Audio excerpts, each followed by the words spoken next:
Ny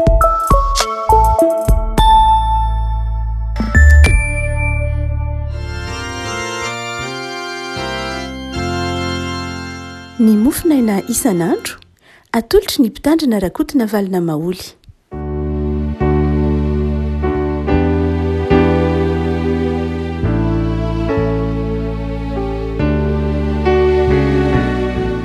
Fanamarabatsika ry afaka tratra ity alatsinainy faharoa ny volana jona ity. Ny mofinaina izay voalahatra ao antsika dia ny filazan-tsaramasina araka ny Matio toko fahavalo andiny voalohany ka hatramin'ny andiny fahaefatra. Matio toko fahavalo andiny voalohany ka hatramin'ny andiny fahaefatra. Vakiana amin'ny anaran'i Jesosy andriavana. Ary raha nidina avy teo an-tendrombohitra Jesosy dia nisy vahoaka betsaka nanaraka azy. Ary indro nisy boky anankiray nanatona dia niankohoka teo anatrehany. Ka nanao hoe tompoko raha mety ianao dia mahay manadio. Ary Jesosy nindritra ny tanany dia nanindry azy ka nanao hoe mety aho, madiova ianao. Dia nadio tamin'ny apokaly niaraka tamin'izay izy ary hoy Jesosy taminy, tandremo mba tsy hilaza amin'olona na dia iray aza akory aza ianao fa mandehana miseho amin'ny mpisorona ka mitondrà ny fanatitra izay nadidily Mosesy ho vavolombelona ny amin'ireo. Ray masino manamasinana amin'ny fahamarinana ny teninao fahamarinana. Amen. Marika sy Lioka izany hoe ny filazantsara sinoptika ary Matio dia mitantara ity fanasitranana nataon'i Jesosy, fanadiovana nataon'i Jesosy ilay boka nandeha irery ity, boka tokana nandeha irery. Ny fiverenan'ilay tantara intelo ao anatin'ny soratra masina dia manamafy ny mahazava-dehibe azy. Misy tsinona tantara, tsy hoe tsy zava-dehibe akory ny tantarain'ny Lioka manokana na ny tantarain'i Jaona manokana fa matoa tantarain'ireo filazantsara sinoptika telo miaraka ireo dia tena matanjaka be ny hevim-panahy ao anatiny. Ary hotsika tao hoe boka mandeha irery, boka mitokatokana.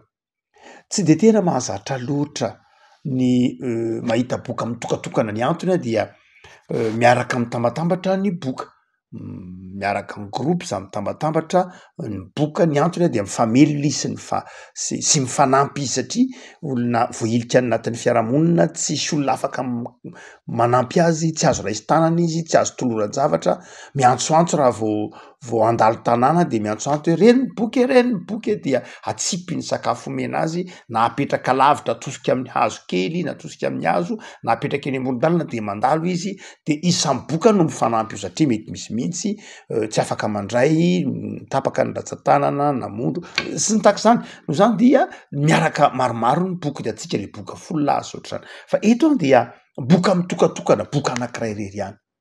Asa efa lasa lavitra ve lay abokana satria ny abokana koa dia misy dingana, misy hoe vao manomboka, misy efa mafimafy kokoa, misy efa ho sitrana. Ka dia zay ve no antony nampandeha irery ity boka ity fa nahoana dia toy ny lanja samy irery ny habokany ity izay voalaza eto ity, ity lehilahy ity izay boka ny tokamonina. Izy irery dia somary nitokatokana izy ary tsy vitany hoe nitokatokana fa nangingina. Dia nahita an' Jesosy. Jesosy zany avy nitory teny an-tendrombohitra dia niantsoantso ilay boka hoe nanatona azy manao hoe tompoko raha mety ianao dia mahay manadio aho. Dia tsotra ny tenin'i Jesosy, mety aho madiova ianao. Hotsika hoe zava-dehibe ilay tantara satria mamitina ny asam-panadiovana nataon'Andriamanitra tamintsika. Raha ohatra ka mijery isika ny bokin'ny faminaniany Zakaria mpaminany, ny faminaniany Ezekiela mpaminany, na ny Salamy koa aza dia milaza fa ny famelan-keloka dia toy ny fanadiovana. Miverina any amin'ny testamenta taloha mandrakariva ny hoe ho fafazako rano madio ianao dia adio, zany hoe toy ny oharina amin'ny loto ny fahotana, toy ny oharina amin'ny areti-koditra, toy ny oharina amin'ny aretina lay fahotana. ary dia ity tantara ity zany matitoko favalo dia tsy de tena lay fanasitrana lay boka ihany ny zava-dehibe fa te hitaona ny saitsika mpino, te hitarika ny saitsika ny amin'ny hoe nanahoana ny lalana ny diavin'Andriamanitra tamin'ny nanadio antsika, tamin'ny fanadiovana antsika mba ho tonga olom-baovao, mba ho tonga olom-baovao, mba ho tonga masina sy tanteraka eo anatrehan'Andriamanitra. Inona ny lalana ny diavin'i Jesosy? Dia hoy ny filazana andininy fahatelo, ary Jesosy naninditra ny tanany de nanendry azy de nanao hoe mety aho madiovainao. Dingana telo no nataon'i Jesosy. Dia na efatra kory ary. Ny voalohany moa de hoe Jesosy niaino ity boka ity. Jesosy niaino ity boka ity. Izay fiainoan'i Jesosy zay zava-dehibe ry afaka malala. Ny hoe Andriamanitra miaino ny tarainan'ny olona. Andriamanitra na Jesosy eto miaino ny tolokon'ny olona. Jesosy manokana fotoana hienoana ity olona tokana anankiray mangirifiry ity. Tsy niantsoantso ny vahoaka nidina niaraka tamin'i Jesosy tantarainy Matthieu eto fa boka anankiray zay naningana tao anatin'ny maro. Reny Jesosy. Raha tsika mantimetrehitra mantsy manao hoe ahoana moa zany za irery ity? Misy boky zay famerimberintsika eto amin'ny finaina, boky nosoratany Emilson Daniel Andriamalala. Raha tsy diso aho ao anatin'ny etraketraka lay teneniny asa naramisa ao anatin'ilay boky na irado ao anatin'ilay tantara no sany zazavavin-drano tsy tsaroko intsony no mitantara no nanoratany no nitenenany Emilson Daniel de Andriamalala ity teny ity manao hoe Andriamanitra ve hozy izy manana ny planinany. Lehibe Andriamanitra manana ny planinany Andriamanitra. Dia izazay anankiray kely ity ve dia ampiandanian'Andriamanitra andro. Ampetrehitra ao zany hoe tsy mino izy akory anatin'ilay tantara moa zany. Tsy hoe tsy mino izy fa metra-panontaniany amin'ny hoe zazay madinika olona anankiray dia ampiandrovan'Andriamanitra ny planiny ahoana indray ny fahasahiranan'Andriamanitra amin'ny hoe amaly ny vavaky ny olona tsy ray firy lavitrisy eto ambonin'ny tany hanovany planiny ve Andriamanitra ka hijery olona anankiray manoloana zay efa planinany na ny fitondrany an'izao rehetra zao. Ny valiny de izao ity andininy de tena mijery ny tsirairay mihitsy Andriamanitra. Tena jeren'Andriamanitra ny maningana. Zay ny tiky hoe boka anankiray de noenoin'i Jesosy. Jesosy efa nanafatra an'io inge fa tsy eo amin'ny Matthieu ihany, tsy Matthieu valo ihany fa nyteny izy manao hoe mandeha any ianao ao amin'ny mangingina de lay Andriamanitra ao zay iaino anao, ahitanao ao amin'ny mangingina no hamaly anao. Zany hoe tsika tsy afaka mipetraka eo amin'ny toeran'Andriamanitra. Ka eritrehitra ahoana moa zany ny andaminan'Andriamanitra anyreto vahoaka 7,000 tapitrisa eto ambonin'ny tany zay mivavaka aminy ny 4,000 tapitrisa mitalao amin'ny isan'andro. Ahoana no andaminan'Andriamanitra an'izany? Zay ny maha-Andriamanitra azy. Zay ny tsy maha-olombelona azy, fa zay ny maha-Andriamanitra azy. Tsy afaka mipetraka eo amin'ny toeran'Andriamanitra mihitsy isika ka takatra hoe ahoana no henon'Andriamanitra daholo ny andrenesan'Andriamanitra ny antsoantsontsika 7,000 tapitrisa na 4,000 tapitrisa eto ambonin'ny tany. Ny valiny de izao ren'Andriamanitra na iza na iza. Jesosy miaino. Fa dingana voalohany tao hita zay lalana ny diavin'i Jesosy tao anatin'izay fiainonany lay boka izay hoe Andriamanitra mandre anao, mahita anao, miaino anao, tsy manilika anao. De inona ny dingana nataon'i Jesosy? De hoy ny andininy fahatelo. Jesosy nanindritra ny tanany. Jesosy nanindritra ny tanany. Lay voambolana dia amin'ny teny grika hoe ektenas, lay ekteino zany hoe ektena ankoatra tambatra izy io ektenas na ekteino de milaza hoe tsy hoe nanatsotra izy fa nanatsotra tamikely zay mahatonga ny teny malagasy hoe nanindritra satria rehefa minjitra mantsy de milaza hoe misy hery izy, misy hery izy, misy angovo zany toy ny afindra, misy energie toy ny afindra, zay le hoe ektenas. Ka eto dia Jesosy zany dia nampiasa hery mihitsy na natsotra ny tanany tamikery nanoloana ity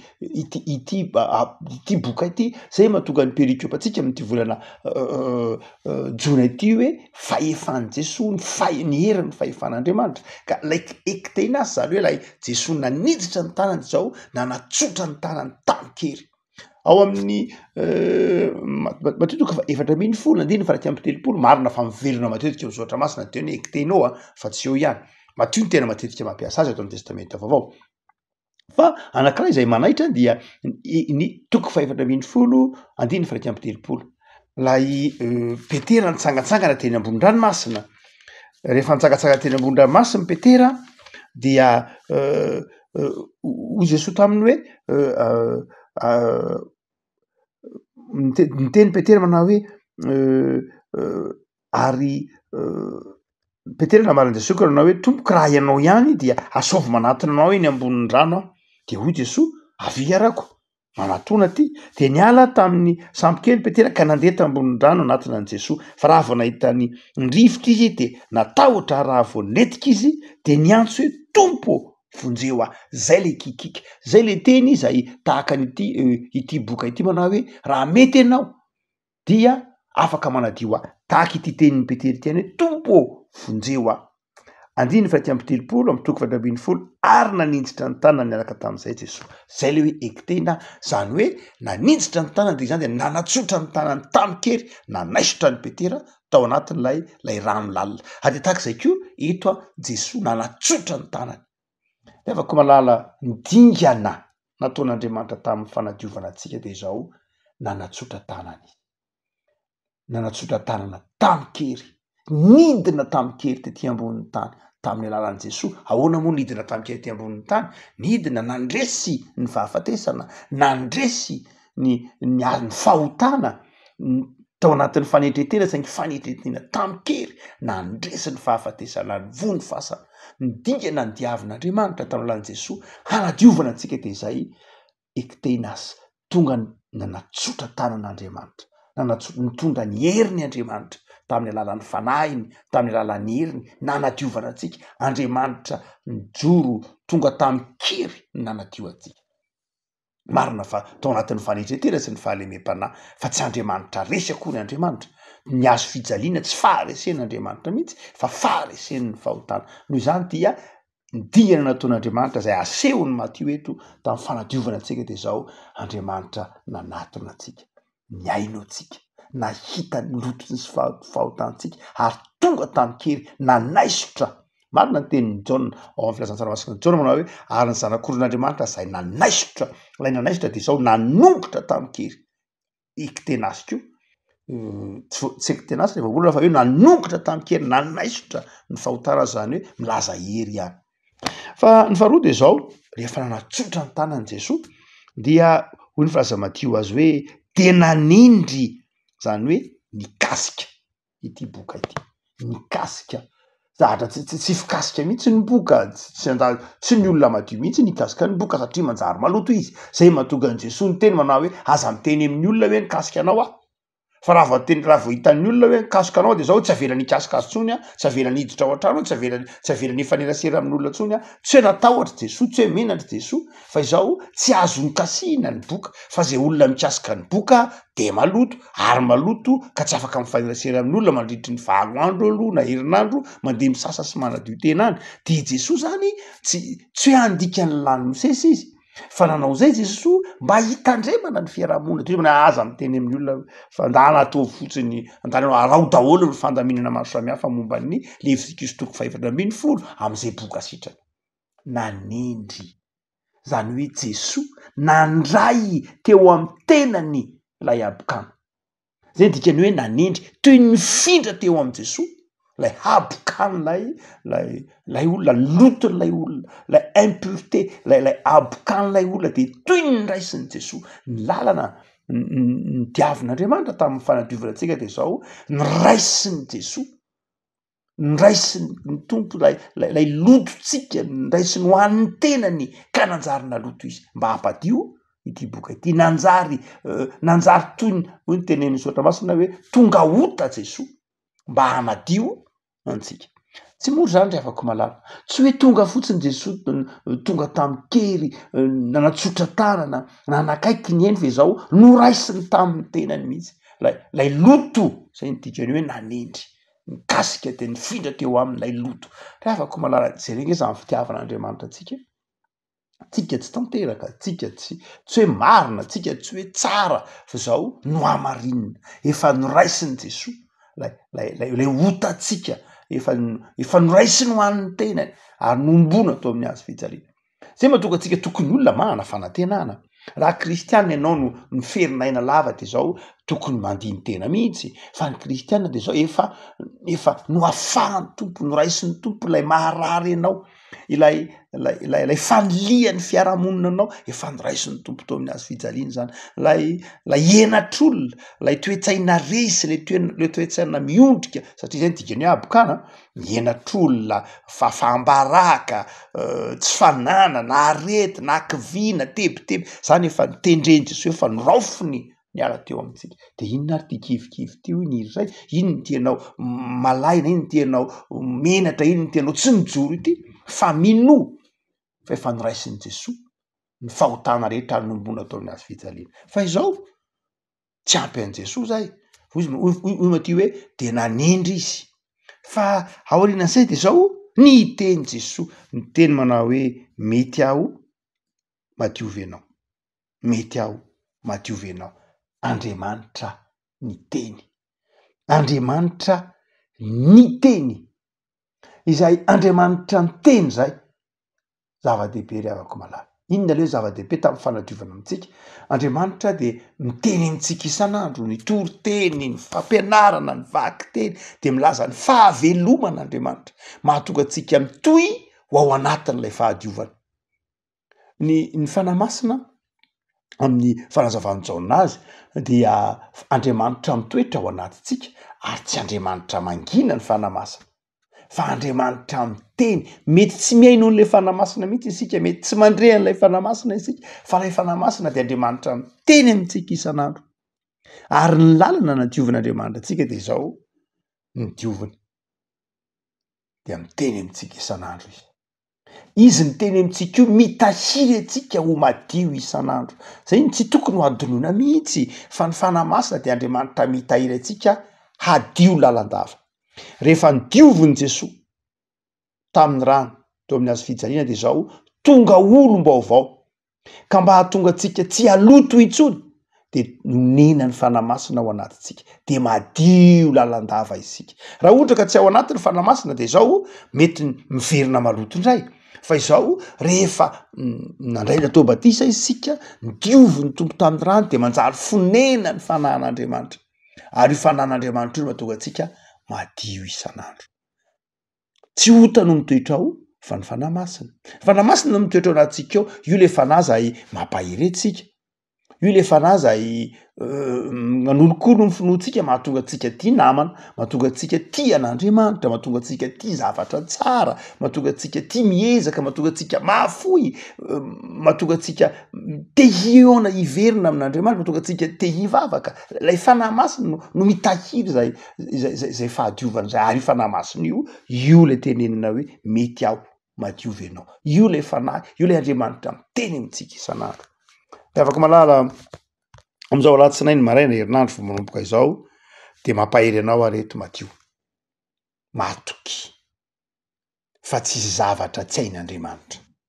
matoky fa ny zavatra tsy hain'ny olona hain'Andriamanitra matoky fa miaino anao Andriamanitra manatsotra tanan'Andriamanitra manatsotra tanana mikery manadio manafaka mamonjy ary tsy vitan'izany fa manindry anao manaisotra io tebitebinao io tahotra ao anatinao io fahoritsaina io akivina io de efa no esoro ny tompo de zao ary vonona miteny aminao isan'andro am'izao ratsinainy zao de matoky miteny aminao izy mibitsika mangina ao anatinao mety aho madiovy anao mety aho hanampy anao mamakivaky ty herinandro ty mety aho ampahery anao mety aho hiaraka aminao mamakivaky ty herinandro ty makivaky ny fiainanao isan'andro mety aho hamonjy anao anatin'ny sarotra mety aho ho namanao afaka engany anao iorona amin'ny finoana zao herinandro vaovao zao matoky fa Jesosy tia anao mandre sy mahita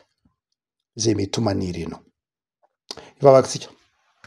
Tompo ampisehoranao ny amin'ny soatra masina zahay manome toky anay fa enao Andriamanitra nanao dingana tamin'ny fanadiovana anay, tamin'ny famelana ny elokay, tamin'ny fanaisorana izay manery anay, izay mahatery anay, ianao ny nanaisotra izay mamatotra anay, izay mangeja anay, izay fahorianay, izay tebitebinay. Ny anjaranay dia ny miatoraka aminao. Tompo, raha mety ianao dia mahay manadio anay, mahay mamonjy anay, miasa. Tompo dia misaoranao zay fa manome toky anay ianao, dia tahito herinandronay vaovao ty herinandro fifaliana, herinandro tsy ahatsapanay olana fa herinandro atsapanay vahaolana satria eo ianao Andriamanitra miasa mahery. Fa irao kosa zahay hanaraka zay zavatra tianao ataonay, irao zahay hanaraka ny fandaminana tianao tanterahanay. Fa afak'izay Jesosy, ataovy mpandresy, ataovy faly. Amin'izao herinandro ahatsirovana manokana ny hitsenana ny Pentekosta izao, dia ataovy mahatsiaro fa lapan'ny fanahinao masina ny fonay ka manana toky zahay fa zanakao. Ataonao faly, mandresy, miorina ao aminao Andriamanitra. Dia amin'anarana Jesosy Tompo ary nametrahanay ny isan'andronay. Amen.